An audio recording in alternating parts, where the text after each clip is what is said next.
اس کی ماں نے آج اس کو جما ہے۔ ایک بچہ جب اس دنیا کے اندر پیدا ہوتا ہے تو کس طرح وہ گناہوں سے پاک رہتا ہے، ایک حاجی کو اللہ تبارک و تعالیٰ اس کی زندگی کے سارے گناہوں کو معاف کر دیتا ہے۔ کتنی بڑی بڑی بصارتیں آئی ہیں۔ ہم صرف اسی دنیا کی زندگی کے لیے بہت کوشش کرتے ہیں، اس دنیا کی زندگی کو لگژری بنانے کے لیے، اچھا بنانے کے لیے، خوبصورت بنانے کے لیے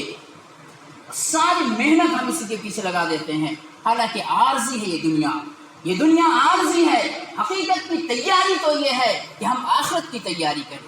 والآخرۃ خیر وابقیٰ، وہی زندگی باقی رہنے والی ہے، آخرت ہی باقی رہنے والی ہے۔ لہٰذا اگر اللہ نے آپ میں سے کسی کے پاس دولت دیا ہے تو دولت کو یوں ہی خرچ نہ کر دیجئے، پوری زندگی کو، ضروریات تو سب کی ہے، ہم جتنی چیزیں لیں گے سب ہماری ضروریات پہ ہے۔ آدمی کو چاہیے کہ کتنا میں ہم چل جائیں گے، اس کے بعد کے پیسے کو عمرہ یا حج میں لگا دینے چاہیے۔ زندگی میں ایک بار فرض ہے، لیکن اس ایک بار کا اللہ تبارک و تعالیٰ نے بدلہ اتنا دیا ہے، وہ زندگی بھر دوسرے کام کرے گا تو اتنا بدلہ نہیں پائے گا۔ تو میرے بھائیو، یہ سوچنے کی بات ہے، اور جوانی کی عمر میں آپ کیجیے۔ حج اگر کرنا ہے تو ارادہ کیجیے۔ یہ الگ بات ہے کہ اللہ کی توفیق ہماری کس عمر میں ہوگی اللہ کو معلوم، لیکن ہماری کوشش ہونی چاہیے۔ اگر جوانی کی حالت میں جائیں گے تو آپ کی، جیسا کہ اللہ کے رسول نے فرمایا جوانی کی عبادت اللہ تبارک و تعالیٰ کو سب سے زیادہ پسند ہے، ویسے ہی آپ وہاں پہ کوئی تکلیف محسوس نہیں کریں گے۔ لوگ آتے ہیں، اپنا تجربہ دکھاتے ہیں، بتاتے ہیں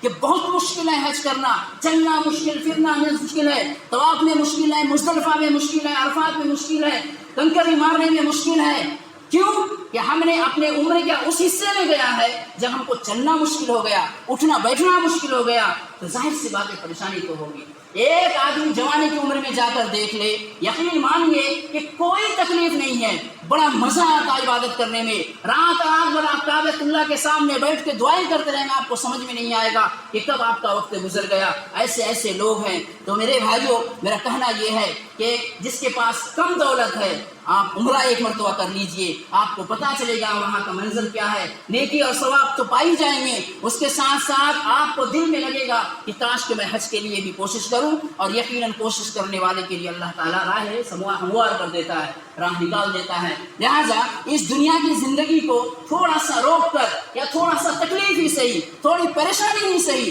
کوئی بات نہیں ہے، حج کر لینی چاہیے اگر اللہ نے استطاعت دیا ہے۔ اور نوجوانوں سے گزارش کروں گا کہ اگر آپ کے پاس دولت ہے تو سفر کیجئے، آپ عمرے کی سفر کیجئے، جائیے اس کعبۃ اللہ کی طواف کیجئے جس کعبۃ اللہ کی طرف ہم ہمیشہ چہرہ کر کے نماز پڑھتے ہیں، اس صفا اور مروہ کی سعی کیجئے جس صفا اور مروہ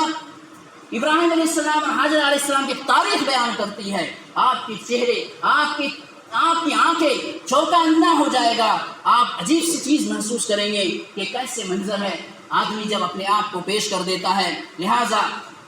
میں حج کے تعلق سے بس ایک ابھارنے کے لیے آپ سے باتیں کہہ رہا ہوں کہ حج ہم پہ فرض ہے، اگر استطاعت ہے تو ضرور کر لینی چاہیے، ورنہ قیامت کے دن بڑا سخت عذاب کا سامنا کرنا پڑے گا، یا سوال کا سامنا کرنا پڑے گا۔ اللہ نے جس کو استطاعت دیا ہے پہلی فرصت پہ وہ ابھی سے حج کے لیے کوشش کرنا شروع کر دے اور پہلی فرصت سے اس سے فارغ ہو جائے۔ یقین مانیے، ایک آخری حدیث سنا کر میں آپ کے سامنے ختم کرتا ہوں بات کو۔ اللہ کے رسول نے فرمایا حج کرنے والے فقر و فاقہ میں کبھی مبتلا نہیں ہوتا ہے۔ حج کرنے والے کے جو خرچ ہوتے ہیں اس سے فقیری نہیں آتی ہے، وہ جو پیسہ اللہ کے راستے میں اس نے خرچ کیا ہے اس کے ذریعے اللہ تبارک و تعالیٰ اس کو دنیا بھی اچھا کر دیتا ہے، اور دین تو الحمدللہ بن ہی جائے گی، آخرت تو اس کا ضرور بن جائے گا۔ تو یہ اللہ تعالیٰ اللہ کے رسول کا اعلان ہے۔ لہٰذا ہمیں اس بات کو ڈرنی نہیں چاہیے کہ ہم حج کے سفر میں جائیں گے 5 لاکھ ختم ہو جائے گا، نہیں، اللہ تعالیٰ اس کا بدلہ بہت بڑا دینے والا ہے، دنیا میں بھی آخرت میں بھی۔ جب اللہ کے رسول کی یہ بات ہے وہ انسان فقر و فاقہ میں مبتلا نہیں ہوگا تو پھر یقیناً وہ یقین ہمیں ہونی چاہیے۔ لہٰذا ہر ایک سے گزارش ہے کہ کوشش ہمیں کرنی چاہیے کہ جو لوگ صاحب استطاعت ہے، مستطیع ہے اور وہاں جانے کی استطاعت رکھتے ہیں، پہلی فرصت پہ حج کی تیاری کیجیے۔ اور ہم نوجوان یعنی جس کے پاس کم دولت ہے، کم ہے، پھر بھی کوشش کرنی چاہیے کہ حج کا سفر کے ساتھ یا تو عمرہ بھی کم سے کم کر کے آ جائے۔ اللہ سے دعا ہے کہ اللہ تبارک و تعالی ہم تمام مسلمانوں کو اس بڑے فریضے کو انجام دینے کی توفیق عطا فرمائے۔ ہم میں سے جو لوگ صاحب استطاعت ہے ان کو اللہ تعالیٰ جلد سے جلد حج کا فریضہ انجام دینے کی توفیق عطا فرمائے۔ جو صاحب استطاعت نہیں ہے اللہ تبارک و تعالیٰ ان کو راستہ ہموار کر کے صاحب استطاعت بنا دے تاکہ وہ یہ بہت بڑے فرض کو انجام دینے کی کوشش کرے۔ اللہ ہم سب کو ان باتوں پہ عمل کرنے کی توفیق عطا فرمائے۔ آمین وآخر دعوانا الحمدللہ رب العالمین۔ بارک اللہ لنا ولکم فی القرآن المجید ونفعنا وإياكم بالآيات والذکر الحکیم انہ تعالی جواد کریم ملک رؤوف الرحیم ورب الحلیم۔